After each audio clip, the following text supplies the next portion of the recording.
আসসালামু আলাইকুম ওরহমতুল্লাহি ওবারাকা। ডিএইচএমএস তৃতীয় বর্ষের প্যাথোলজি ক্লাসে আপনাদেরকে স্বাগতম।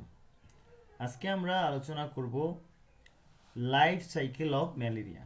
ম্যালেরিয়ার জীবনচক্র কীরকম হয়ে থাকে সেই সম্পর্কে আমরা আজকের ভিডিওতে আলোচনা করব। আমরা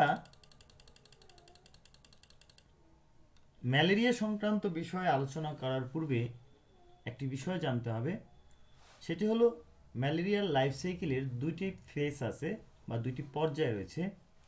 পর্যায় দুটির একটি পর্যায় যেটা মানবদেহে ঘটে এবং অন্য পর্যায়টি সেটা মস্কুইটো বা মশার দেহে ঘটে। তো আমরা যদি দেখি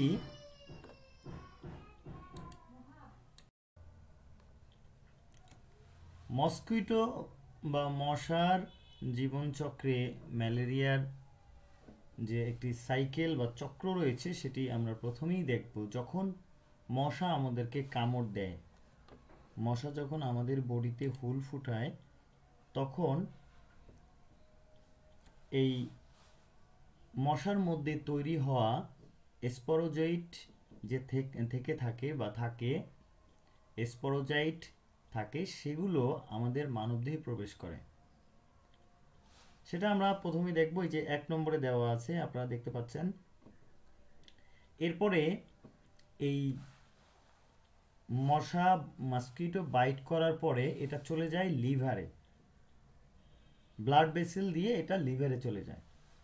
তো লিভারে গিয়ে কি হয়, লিভারে গিয়ে অযৌন জনন প্রক্রিয়ায় স্কাইজোগনি উৎপন্ন করে, অর্থাৎ অসংখ্য সেল তৈরি করে, যার নাম হলো স্কাইজোগনি। এই স্কিজোগনি যে সেলগুলো তৈরি হয় করার পরে 4র্থ নম্বর পর্যায়ে গিয়ে কি করে, এগুলো আবার নতুন একটা সাইকেল বা একটা সার্কেল তৈরি করে। এই সার্কেলটার নাম হলো স্কিজন্স। এই স্কিজন সার্কেলে এই যে সেলগুলো আছে এগুলো বিভিন্ন সময় বিভিন্নভাবে এগুলো একটা চক্রাকারে রূপান্তরিত হয় এবং রূপান্তরিত হয়ে বৃদ্ধি পায়। তো এবার 5 নম্বর যে ধাপটা আছে, ধাপটা গিয়ে এটা মেল এবং ফিমেল গ্যামেট তৈরি হয় আলাদা আলাদাভাবে। এই পর্যায়ে মানুষের শরীরে এই পর্যন্ত থাকে। তাহলে মানুষের শরীরের ধাপগুলো কি কি আমরা দেখলাম। প্রথম হলো মশা বাইট করবে, অর্থাৎ মশার কামড় দিল, কামড় দেওয়ার পরে ব্লাড স্ট্রিমের মাধ্যমে অর্থাৎ রক্তের মাধ্যমে ছড়িয়ে এটা লিভারে চলে যায়। লিভারে অযৌন জনন প্রক্রিয়ায় এটা অসংখ্য সেল তৈরি হয়, স্কিজোগনি সেল তৈরি হয়। এবং এরপরে 4র্থ ধাপে আরেকটা সাইকেল তৈরি হয় ওই একটি জায়গার মধ্যে, একটা ধাপের মধ্যে, যেখানে একটি অসংখ্য তৈরি হয়। এবং 5ম ধাপে মেল এবং ফিমেল গ্যামেট তৈরি হয়। একেবারে সহজ। এবার আমরা মানুষের শরীরেরটা চলে গেল, এবার আসি মশার শরীরে কি হয়। যখন একজন ম্যালেরিয়া আক্রান্ত ব্যক্তিকে একটি মশা কামড় দেয়, অর্থাৎ তার ব্লাড গ্রহণ করে, তখন এই গ্যামেটোসাইটগুলো, অর্থাৎ যে গ্যামেটগুলো তৈরি হলো সেগুলো মশার বডিতে যায় এবং মশার বডিতে সেটা ম্যাচিউর হয়।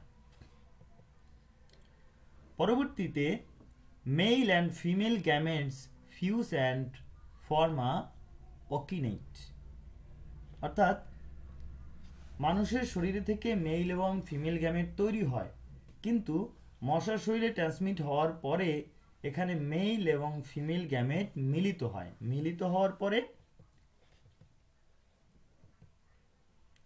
ওকিনেট তৈরি হয়। ওকিনেট তৈরি হওয়ার পরে কি হয়, আমরা যে প্রথম ধাপে দেখেছি স্পোরোজাইট, এগুলো জাইগোট থেকে ফিউজ হয়, ফিউজের পরে আবারও স্পোরোজাইট তৈরি হয় এবং মশার লালা গ্রান্তিতে, অর্থাৎ মশা যেখান থেকে রক্ত গ্রহণ করে সেখানে থাকে, এবং মশা যখন আবার কাউকে বাইট করতে যায় তখন আবার ছড়ায়। এভাবেই কিন্তু মশার জীবনচক্র ছড়িয়ে পড়ে। মশার বা ম্যালেরিয়ার যে জীবনচক্র, এটা মশার শরীরটা বাধ্যতামূলক, কারণ মানব শরীরে এই ম্যালেরিয়ার হতে পারে না, অর্থাৎ যৌনজনন প্রক্রিয়া হতে পারে না, সে কারণে এটা মশার শরীরে হয়ে থাকে। এজন্য ম্যালেরিয়ার জীবনচক্রের দুটি ধাপ থাকে, একটি হলো হিউম্যান হোস্ট আর একটা হলো ইনসেক্ট হোস্ট। তো এভাবে ম্যালেরিয়ার জীবনচক্র আমরা দেখব এবং ম্যালেরিয়া ছড়ায়। আমরা যদি দেখি এটাকে, যদি আমরা আপনাদের যদি ইংরেজিতে টেক্সট লাগে দিয়ে দেবো ইনশাল্লাহ। প্রথম কি হয়, মসকিটো বাইট হয়। A mosquito carrying the malaria parasite bite a human and pass tiny parasite call sporozoite into the blood stream.